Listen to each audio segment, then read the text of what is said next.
Hey there, guys. Hope you're all doing well. Today I'm going to be talking about my Prossh Skyraider of Kher commander deck.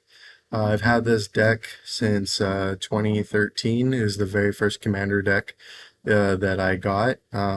It's gone through multiple retoolings, um, and just it's my OG, so it holds a special place in my heart. Um, Really quickly, I don't think that this is the end all be all of a Prossh deck. This is just what I have worked on over the last several years and the changes that I've made.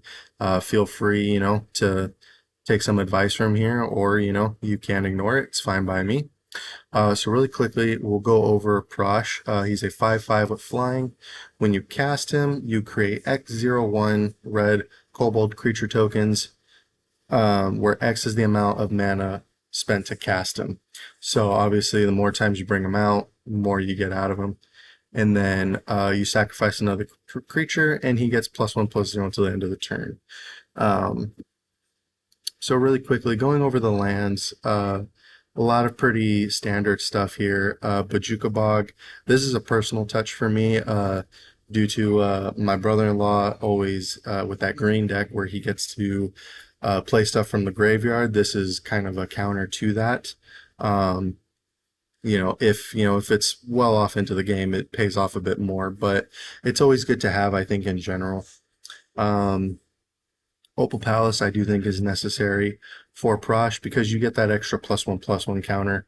Um, so I think that's a really good thing to have. Phyrexian Tower, I also think, is a really smart choice.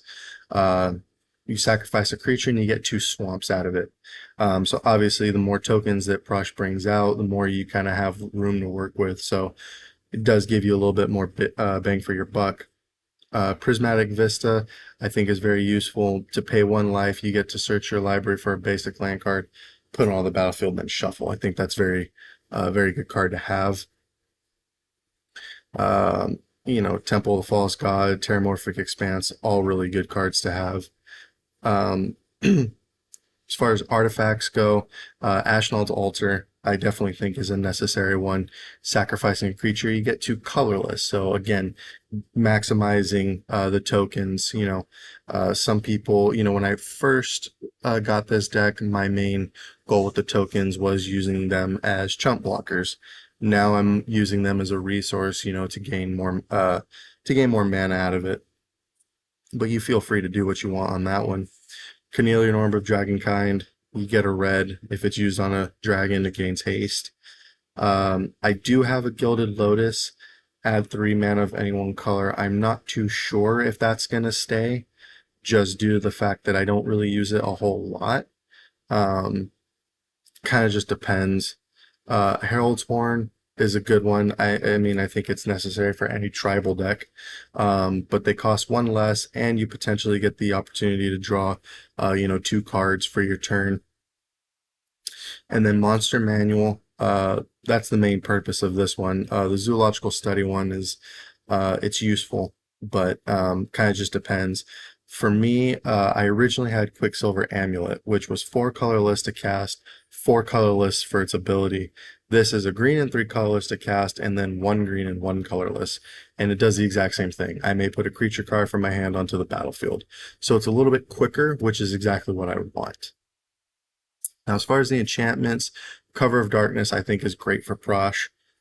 Choose a creature type, and then they have Fear. So they have to be blocked by an artifact or black creature. So I think this is a really good one to have. Eldrazi Conscription, it's a fun enchantment. Nobody's very happy when I bring it out. Enchanted creature gets +10/+10 and has Trample and Annihilator too.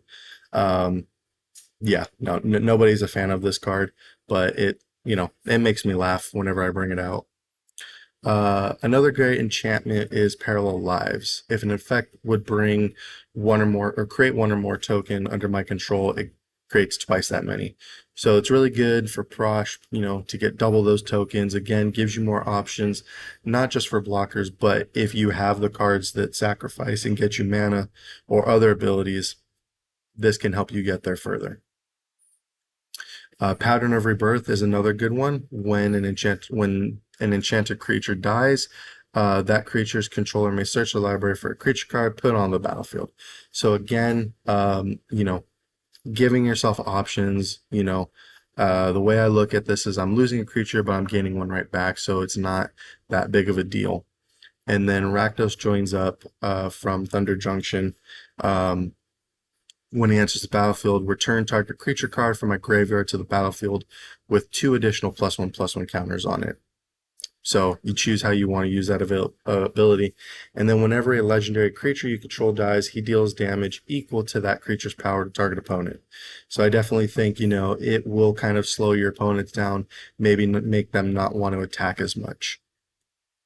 As far as the instance, artifact mutation, it's cheap cost, just a red and a green. You destroy an artifact, you get X/1/1 green creature tokens, where X is that artifact's mana value.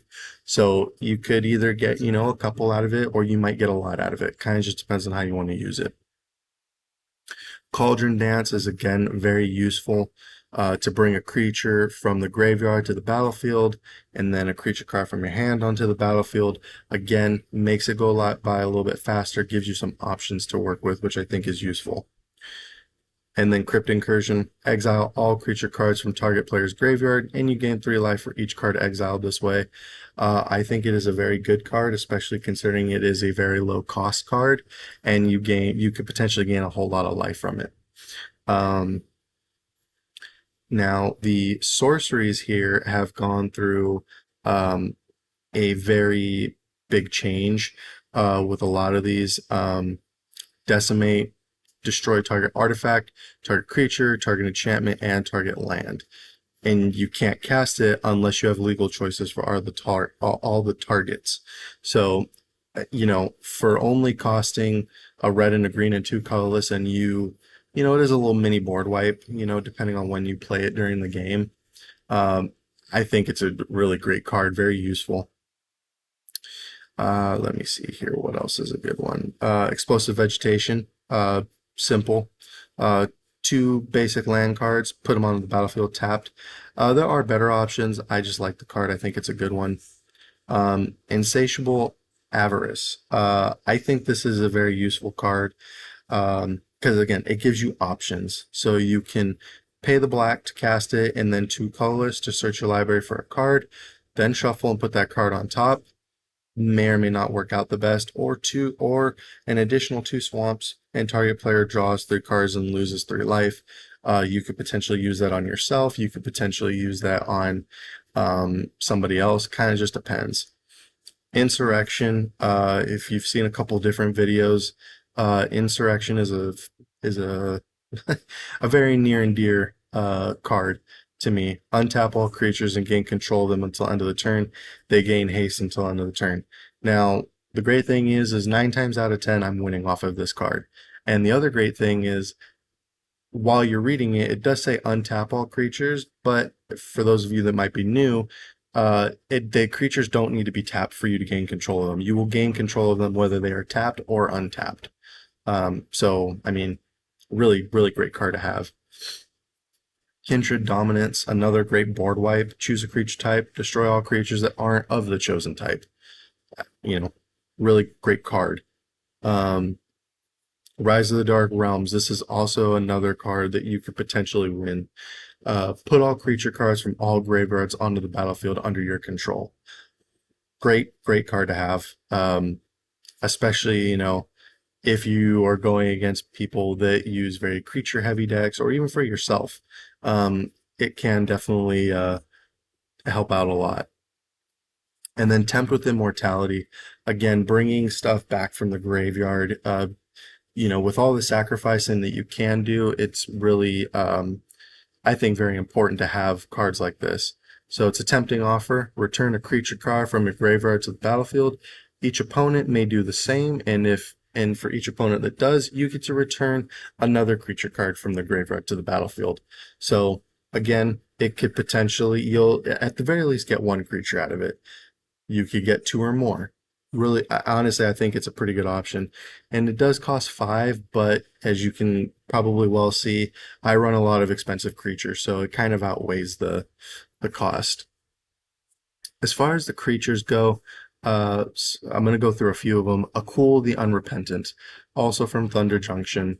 Flying Trample 5/5. Sacrifice 3 other creatures. You can use those tokens. You may put a creature card from your hand onto the battlefield. Activate only as a sorcery and only once each turn. So again, you could be sacrificing, if you do it right, you could be sacrificing a bunch of 0/1s and you can get something much stronger. Um, Next is Ancient Bronze Dragon, 7/7 with flying. When he deals combat damage to a player, roll a d20. When you do, put X +1/+1 counters on each of up to 2 target creatures where X is the result. Again, really useful. You can beef up your cards pretty quickly. Apex Devastator. It's a 10/10 Cascade, Cascade, Cascade, Cascade.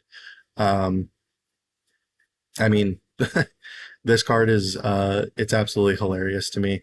As soon as I saw it, I was like, I gotta buy it. And it does pay off some dividends. The great thing about the Cascade part of it is that it resets each time, so it doesn't. So the Cascade goes off of Apex Devastator each time.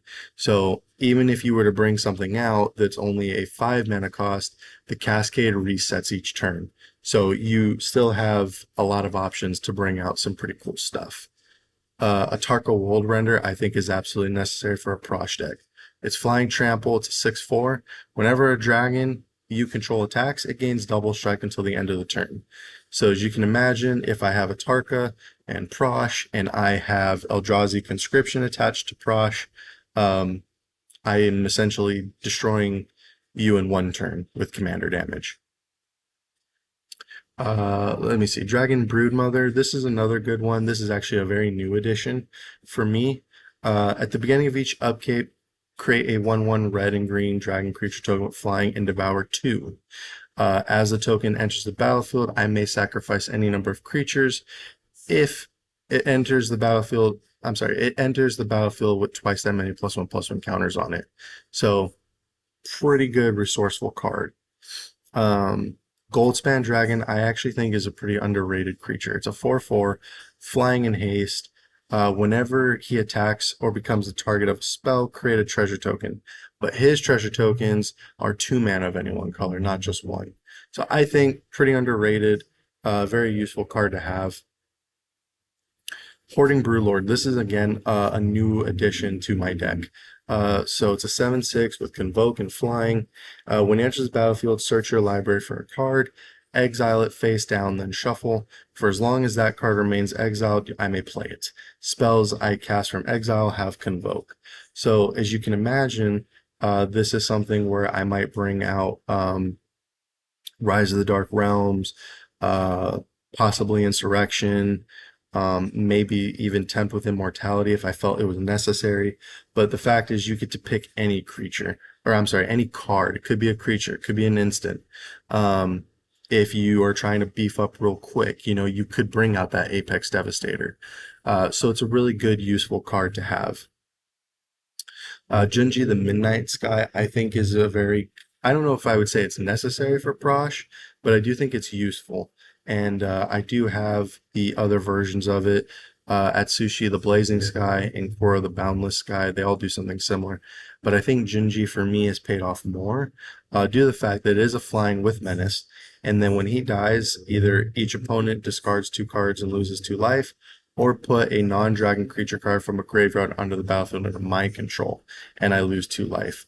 I can say that a couple weeks ago, I actually won a game with the first ability. My nephew actually had a card that was going to prevent me from winning the game, and then another player required me to sacrifice a creature at my own choice. So obviously I got smart with it and I sacrificed Junji, used the first ability. He only had 2 cards in his hand, my nephew, and he was going to have nothing to be able to prevent me from winning the game. So when it became my turn, I won the game. Malignus. I do like this card. I've had it for a very long time. So his power and toughness are each equal to half the highest life total among my opponents rounded up. Damage that would be dealt by Malignus can't be prevented. So I actually purchased this card because one of our friends, Kyle, has an Aloro deck. And this was a really good way to combat that. And now John, who's the other main player on this channel, um, he has an Aloro deck. So this can kind of slow it down a little bit because as he's gaining life, Malignus is going to consistently get a little bit stronger each time. So it's a really good card. And again, this is something where I could attach Eldrazi Conscription to, Pattern of Rebirth, whatever. I can attach it to this and, potentially get something better out of it.